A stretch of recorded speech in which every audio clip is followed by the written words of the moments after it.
Donc, un petit avertissement avant de commencer.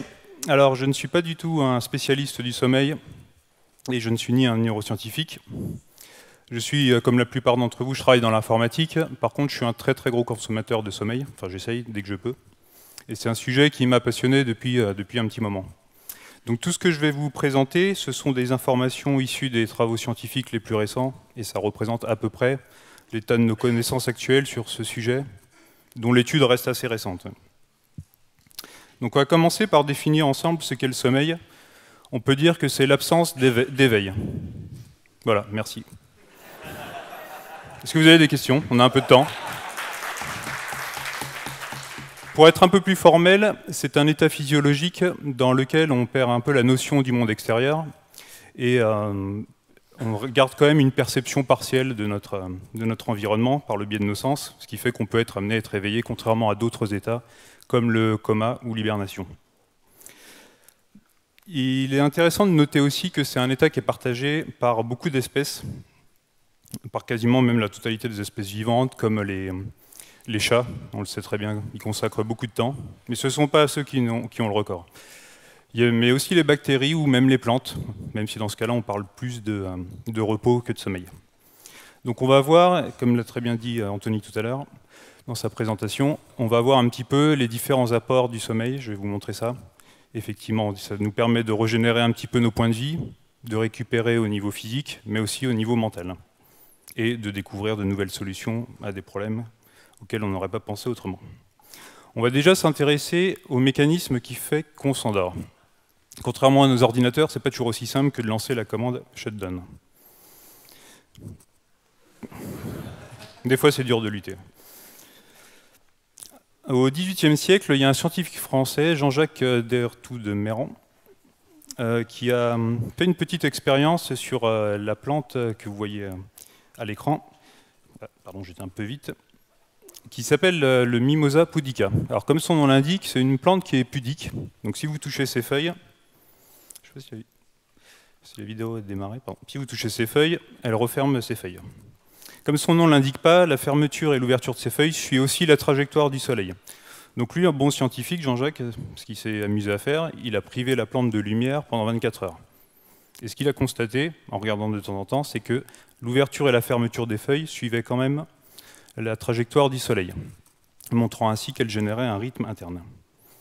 Chez l'être humain, il faut attendre le XXe siècle pour avoir la confirmation aussi que ce rythme existe. Et donc il y a deux scientifiques qui ont tout donné pour la science. Ils ont décidé de s'enfermer pendant un peu plus de 30 jours dans les caves Mammoth dans le Kentucky, où ils ont été complètement privés de lumière. Alors la légende est fausse, on ne peut pas installer un cluster Kubernetes en moins de 30 jours. J'ai essayé. Par contre, ce qu'ils ont vu, c'est que même étant privés de lumière, ils gardaient un rythme de 15 heures d'éveil par jour et 9 heures de sommeil à peu près. Ils ont aussi pu voir que chez l'homme, donc le rythme circadien, qui régule nos activités au niveau de notre organisme, le rythme était légèrement supérieur à 24 heures. Donc comme ce rythme est supérieur à 24 heures, il faut qu'on le synchronise régulièrement, idéalement même tous les jours. Donc nos ordinateurs ont le protocole NTP qui leur sert de serveur. Nous, on a la lumière du jour qui est notre serveur principal. On a aussi d'autres indices au niveau de notre environnement qui nous permettent de resynchroniser cette horloge. En particulier, on a les repas, la température interne de notre corps et les interactions sociales régulières, comme par exemple aller boire un verre tous les soirs. Comme ça, on sait qu'après, il faut aller se coucher. Donc on a tous un rythme circadien. Donc on doit tous se lever et se coucher à la même heure. Bon, comme toujours, c'est pas si simple.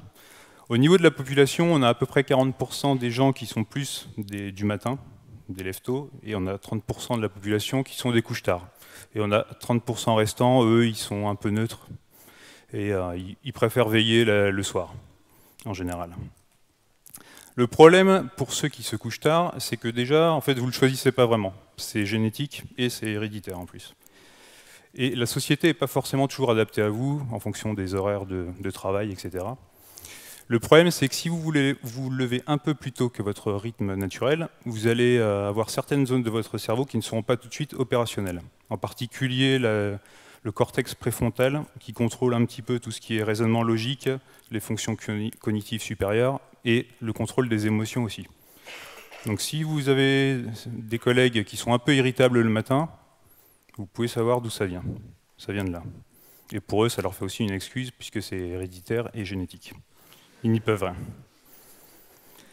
Ça, c'était le premier mécanisme, donc le rythme circadien, pour nous amener à dormir tous les soirs.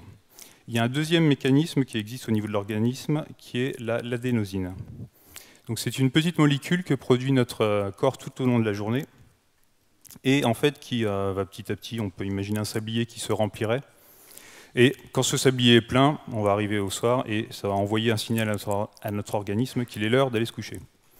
Et une fois qu'on aura dormi, ce sablier, on va pouvoir le retourner, et si on a bénéficié d'assez de temps de sommeil, il va être vide, et on va pouvoir repartir sur une journée. Sinon, petit à petit, en fait, le sablier se remplit à nouveau, et ça fait une pression à dormir, ce qui fait que si on ne bénéficie pas d'assez de sommeil, c'est pour ça que vous êtes de plus en plus fatigué.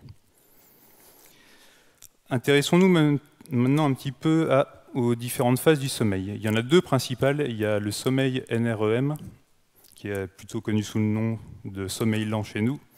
Il est appelé ainsi par opposition à l'autre grande phase du sommeil qui s'appelle REM, pour Rapid Eye Movement, puisque en fait, dans cette phase, nos yeux ont tendance à faire des mouvements très rapides sous les paupières, alors que le reste de notre corps est paralysé.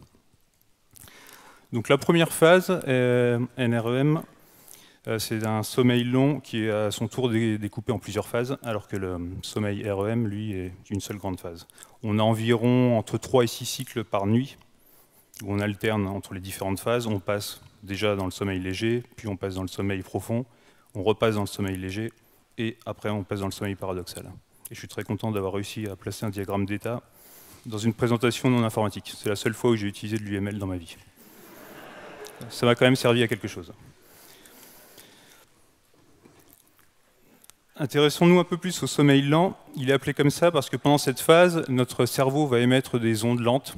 Donc si on regarde une courbe en fait, de notre cerveau, on va avoir des ondes lentes qui vont avoir un petit peu un effet reposant et récupérateur sur notre organisme.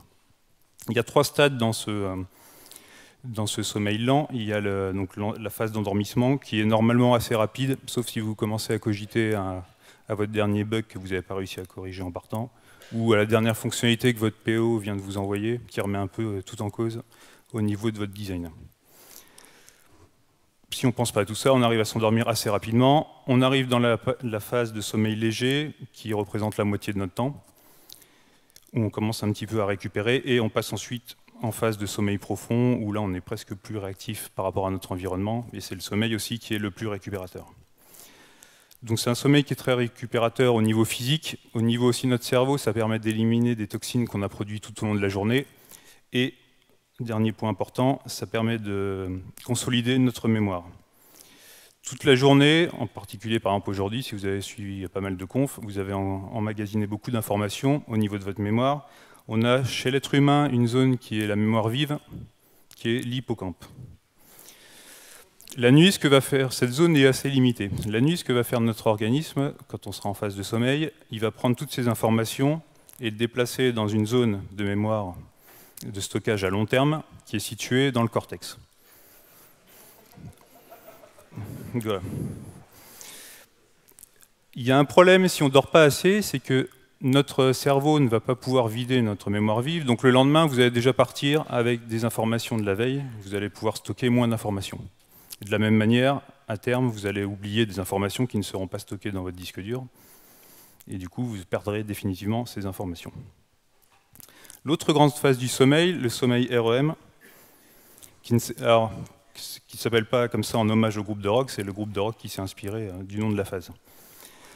Donc en fait, c'est un état assez fascinant puisque nos muscles sont entièrement paralysés pendant cette phase-là. Il y a uniquement nos yeux qui bougent sous les paupières. C'est dans cette phase qu'on rêve la plupart du temps, même si ça peut arriver qu'on rêve dans l'autre phase, mais en général c'est dans la phase de sommeil paradoxal.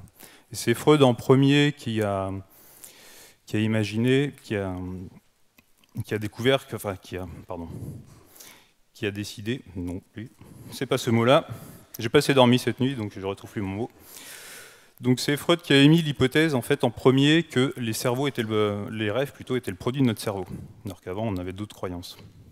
Des messages des dieux ou des choses comme ça. Donc ça, il avait bon là-dessus. Après, sur le reste, la partie interprétation des rêves, il s'est un peu planté, Freud. Mais bon, il avait déjà la bonne idée au départ. C'est déjà un bon point. On a assez longtemps pensé que pendant les rêves, on revivait un peu tous les événements de notre journée, comme ça. Et on s'est rendu compte, d'après les dernières études, que c'était plutôt les émotions qu'on a ressenties dans la journée que l'on rejoue, et qui seront mises en scène dans des situations différentes. Ce qui se passe de très intéressant dans cette phase, c'est qu'il y a des zones de notre cerveau qui sont inhibées, comme par exemple le cortex préfrontal dont je vous ai parlé tout à l'heure, qui est tout ce qui est raisonnement logique, fonction cognitive supérieure et contrôle des émotions. Donc cette zone est complètement inhibée, donc c'est pour ça que dans vos rêves, vous pouvez faire des trucs fous, comme coder super bien ou voler. Moi je sais, ça m'arrive. Ouais. Et c'est aussi dans cette phase-là que vous allez un peu évacuer vos émotions. C'est aussi dans cette phase-là que votre cerveau va faire de nouvelles connexions synaptiques avec les nouvelles infos que vous avez emmagasinées. Donc dans la première phase de sommeil, NREM, donc le sommeil lent, vous allez consolider votre mémoire. Puis dans la phase de REM, donc de sommeil paradoxal, avec les rêves entre autres et d'autres états, vous allez créer de nouvelles connexions synaptiques et, comme l'avait dit Anthony tout à l'heure, éventuellement corriger des bugs comme ça dans votre sommeil et trouver de nouvelles solutions à des problèmes auxquels vous n'auriez pas imaginé avant. En fait, si on regarde l'activité cérébrale dans cette phase-là, on a une activité cérébrale encore beaucoup plus intense que la journée. Même si vous passez votre journée à coder en Haskell, la nuit, en phase de sommeil paradoxal, c'est encore beaucoup plus intense. Et en fait, vous avez plein de zones de votre cerveau qui n'ont pas l'habitude de communiquer entre elles, qui du coup se mettent à communiquer entre elles, et ce qui permet de découvrir de nouvelles solutions. C'est un petit peu comme des fois vous discutez avec les clients, les utilisateurs, et vous pensez à de nouvelles solutions. Alors qu'habituellement, comme on ne parle pas avec eux, ça nous permet de ne pas trouver les bonnes solutions. On va passer un petit peu aux aspects pratiques du sommeil. La question que tout le monde se pose un petit peu, c'est combien de temps on doit dormir. A priori, d'après les dernières études, ce qui est sûr, c'est qu'on ne dort pas assez. Pour les adultes, c'est plutôt entre 7 et 9 heures qu'on doit dormir normalement. On devrait viser idéalement 8 heures. Et après, effectivement, pour les enfants et pour les bébés, c'est encore plus. Si vous voulez savoir de combien de temps vous avez besoin, le mieux, c'est de demander des vacances à votre patron. C'est dommage, le mien est parti tout à l'heure, mais sinon je lui aurais demandé directement. Donc ce que vous faites, c'est que vous vous couchez naturellement quand vous vous sentez fatigué et vous vous réveillez le lendemain naturellement, sans réveil, et sans enfant, si c'est possible. C'est souvent un problème pendant les vacances. Donc prenez des vacances quand les enfants sont à l'école. Ça sera plus simple, mais c'est pas toujours évident. On ne dort pas suffisamment assez, donc on peut se dire, c'est pas grave, on va rattraper avec de la dette. On connaît bien ce terme en informatique, maintenant on est habitué, la dette informatique. La dette technique. Au niveau du sommeil, malheureusement, c'est pas aussi simple, et c'est un terme qui est, à mon avis, assez mal adapté, puisqu'il y a certains bénéfices du sommeil qu'on perd de manière irrémédiable, comme par exemple, je parlais tout à l'heure de la consolidation de la mémoire. Donc, si vous ne dormez pas, les infos que vous avez emmagasinées dans la journée vont être définitivement perdues. Mais vous ne pourrez pas récupérer les bénéfices du sommeil plus tard, dans le futur, contrairement à ce que laisse entendre le terme dette. On se dit, c'est pas grave, il y a la sieste. La sieste, c'est pareil. Si vous manquez de sommeil, c'est juste une béquille. Par contre, effectivement, c'est un bon complément si vous avez déjà des nuits. Vous faites déjà des bonnes nuits. La sieste est effectivement aussi recommandée. Il y a en particulier une petite agence de tourisme qui est spécialisée dans les voyages dans le système solaire, qui a fait beaucoup d'études sur les siestes, et en voyant les intérêts au niveau de la concentration, de la productivité et de la créativité, la NASA a décidé d'autoriser la sieste pour tout son personnel.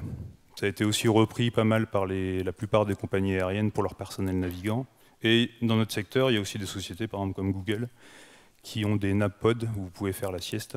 Et ils ont bien compris l'intérêt pour leurs employés et pour eux-mêmes, pour la société. Donc la sieste, c'est bien. Si on ne dort pas assez, quels sont les risques qu'on peut avoir? Alors, je ne vais pas non plus vous pourrir votre soirée, donc je vais faire assez rapidement, parce que sinon je vais vous déprimer.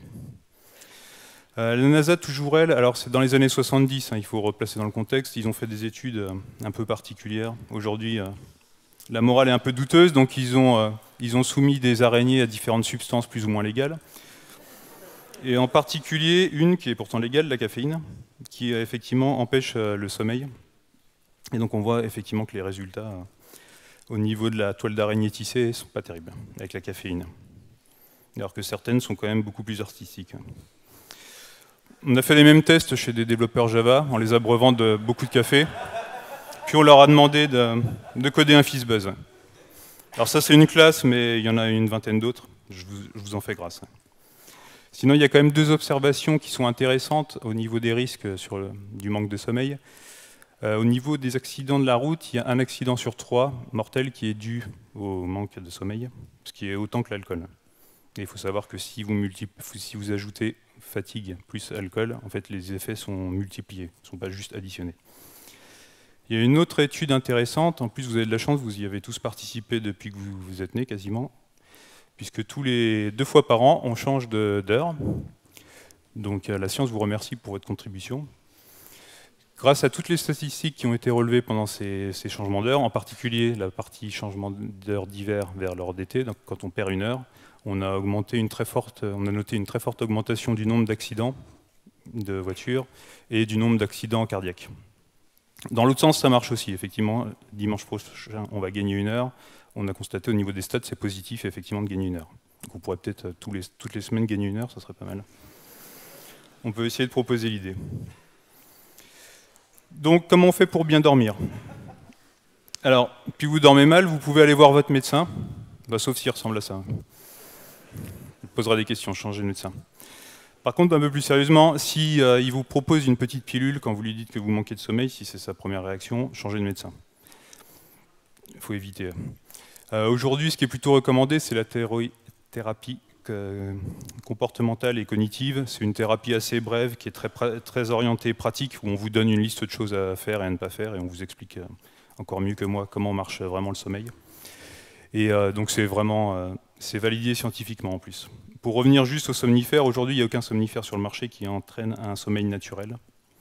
Par contre c'est une grosse industrie. Il faut savoir juste comme une anecdote que j'avais trouvé marrante, c'est que la trilogie originale Star Wars a mis 40 ans à générer 3 milliards de dollars, alors que le dernier somnifère mis sur le marché américain a mis moins de 24 mois pour arriver au même chiffre. Donc on voit que c'est quand même un gros business. Donc ma petite liste de choses à faire et ne pas faire. Le point le plus important, si vous devez retenir qu'une seule chose de cette présentation, je l'ai souligné, je l'ai mis en gras, c'est des heures régulières. C'est vrai que par contre c'est très contraignant, puisque les heures régulières, ça veut dire week-end compris en fait. Souvent on se dit, bon, je rattraperai le week-end. Normalement c'est heures régulières du lundi au dimanche.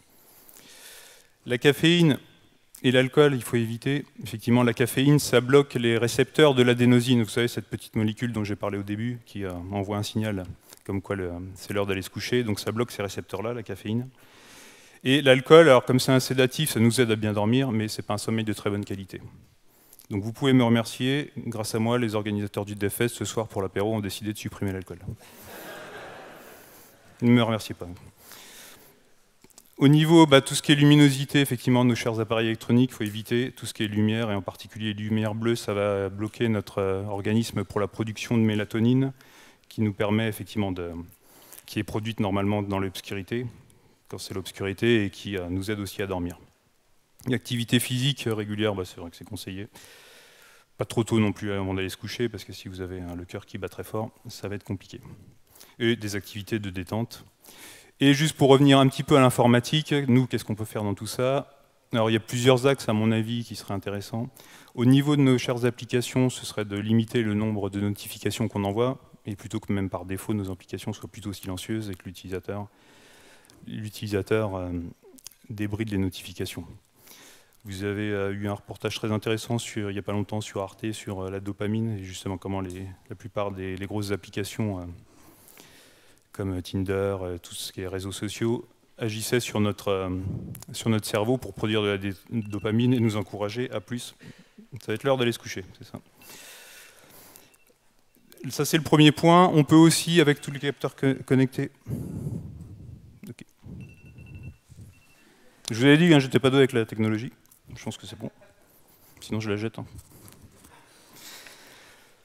Le deuxième point qu'on peut améliorer, c'est effectivement tous ces capteurs connectés, maisons connectées. On peut du coup comme ça sonder un petit peu l'environnement de la personne et voir quel est le meilleur moment pour qu'elle aille se coucher, lui envoyer une notification du coup qu'elle aura activée sur son téléphone. Et on peut aussi adapter la luminosité, la température de la maison pour que ce soit le meilleur moment pour se coucher. Et également, on peut aussi quantifier un petit peu les apports du sommeil au niveau utilisateur, faire un peu de gamification, ça marche pas mal aussi. Si vous y allez sur mon GitHub, vous pourrez avoir quelques références qui sont assez intéressantes. Je vous remercie pour votre attention et n'oubliez pas vos feedbacks.